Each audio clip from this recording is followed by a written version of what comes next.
the asphalt in Daytona. There's Kevin Harvick. Held them off at the end. Kurt Busch limping that in. Mark coming off of his car. 33 got turned on the back straightaway. There was a lot of contact going on as the fireworks go off.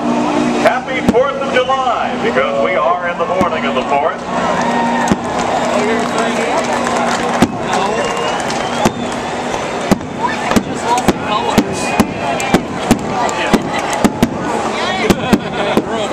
Casey Kane coming home at the 2nd spot, then Jeff Gordon. Nice night for Dale Earnhardt Jr. to battle back into the 4th, and Jeff Burton winds up in the 5th spot this evening, or this morning, I should say.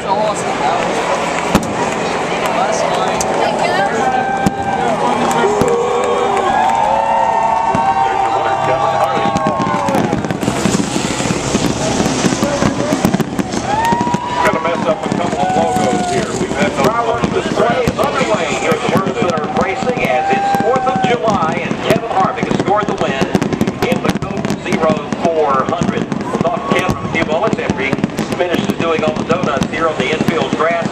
Casey Kane got 2nd tonight. Jeff Gordon was 3rd. Dale Earnhardt Jr. 4th, and Jeff Burton 5th. Let's go downstairs. As a matter of fact, let's say he's in here and grab one of the drivers who finished in the top 5 today. Matter of fact, Preston Root looks like he's going to be standing alongside Jeff Gordon. We'll go to Preston Root. Yeah, we'll check in with Jeff Burton real quick. He's getting out of the car. These guys, including Jeff Gordon, pretty much exhausted from the temperatures here this evening. A lot of them getting ice packs, taking care of things there, but we'll slide in here with Jeff Gordon. He's out of the car. Jeff, you run towards the end of this, and you're working with teammates. Walk us through the last green-white checker.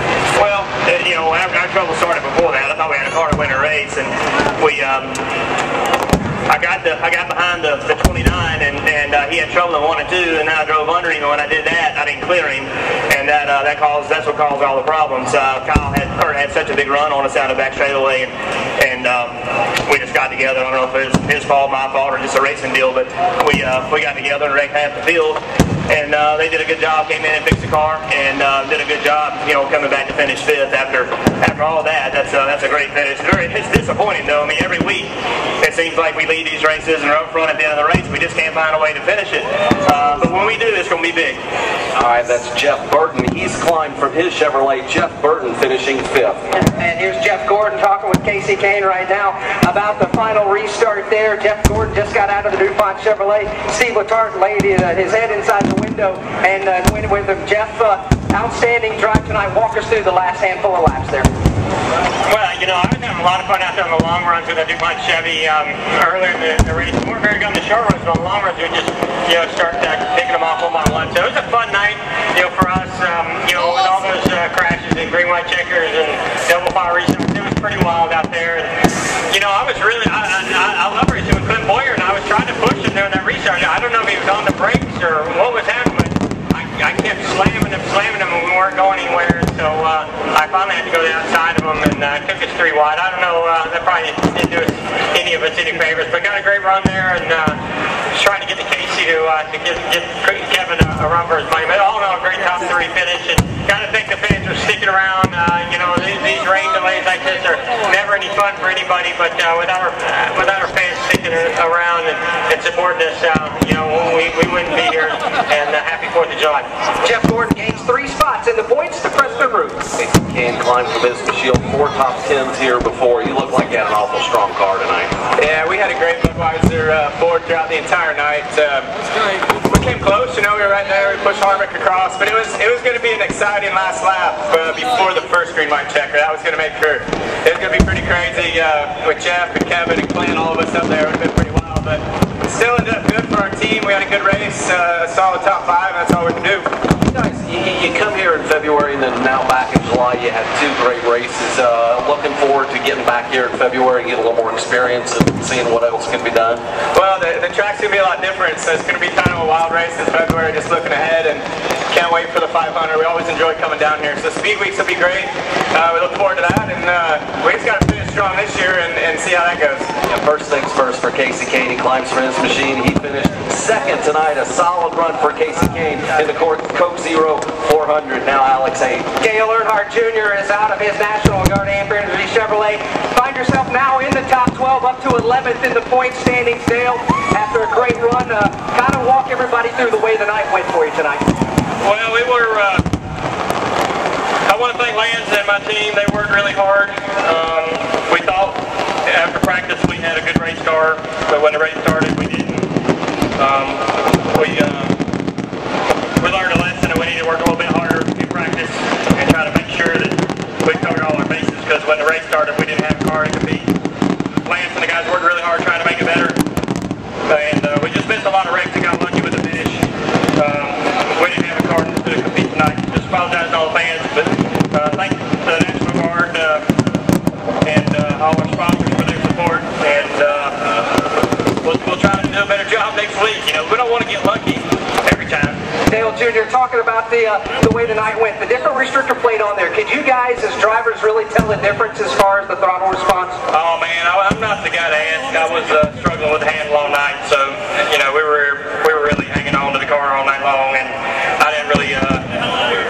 It was slick, and obviously you saw that. The spoilers make the racing a little bit different and make the action a little bit more dicey. That's Dale Earnhardt Jr. He's come into the top 11 now in the point standings. Right now, let's go down to Gatorade Victory Lane. And with hugs and high fives all the way around from his wife, Delaney, car owner Richard Childers, Kevin, I'm not sure where to start. It was an eventful night. Let's start with those last couple of laps. Yeah, you know, the 33 and myself got split up, and we were able to, you know, we just had to do what we had to do at that point. We're going to finish first and second, I think, there at the end, but we were able to, you know, get the win there in the end. But it was a lot of fun. I got to thank everybody from Shell Pin, to all the fans for coming out tonight and supporting us on their holiday weekend. It's really neat, and hopefully they saw a great race. You're on the bottom and you see Casey Kane and Jeff Ford coming. Were you where you wanted to be? Had to be concerned about it. Were you where you wanted to be? I didn't really know. The spotter thought we were. Billy thought we were. He thought the 9 was a little bit better than the 24, and I think, you know, the 24 got on the outside of the 33 and it slowed both of those lines down. And at that point, I knew I just had to block both lines on the bottom. So it all worked out, and here we are in victory lane. Lap 106, you came down later than anybody else, and you restarted something like 20th or 22nd, and it seemed like you could just slide right through the field. Is that when you realized you had such a strong car? Yeah, our car handled really good. That was the main thing. It handled really good through the corners, and tires at the end were key. I was able to maneuver where I needed to make moves happen and handle the shoves without letting off the throttle, getting into corners. Congratulations. Enjoy another one. Thank you. The restrictor plate king this year. He won at Talladega, here again at Daytona for the second time in 2010. And 13th time in his NASCAR Sprint Cup Series career, Kevin Harvick is in victory lane. The performance, the expectation, the be right, the cards tonight, the endurance, the collision, the power, the original Gatorade, the gratitude, the protein to recover. Introducing the G-Series from Gatorade, Prime, Perform, Recover. And again, once again in victory, we find Kevin Harvick and Richard Childers Racing to do the honors for presenting the trophy. Ben Riley, Director of Motorsports Marketing for Coca-Cola. Ben? Thank you very much. Hey, how about this Daytona? Richard Childers Racing, Kevin Harvick, the Shell team, number 29, bringing home the victory, the Coke Zero 400 powered by Coca-Cola. Kevin, it's terrific to have a Coca-Cola Racing family member bring it home for us tonight. Congratulations to you, the entire team. What a crew. Come on, great effort. Thank you. Obviously, this is pretty cool to win for Coke. I've been a part of the Coke family for 10 years since I started my career, and we appreciate everything you guys do for our sport. Thank you. It's our pleasure. Thank you very much. Great race, Daytona. Thank you, Robin Bragg, and the entire team at Daytona International Speedway. Thank you, Mr. Riley, and the celebration will go on well into the evening as we have sparks overhead and fireworks overhead. We certainly saw our share of fireworks on track tonight here at Daytona International Speedway. Richard Childers was part of the victory celebration one night ago as he again teamed with Teresa Earnhardt and presenting the number 3 in the Wrangler colors last evening. Richard in victory.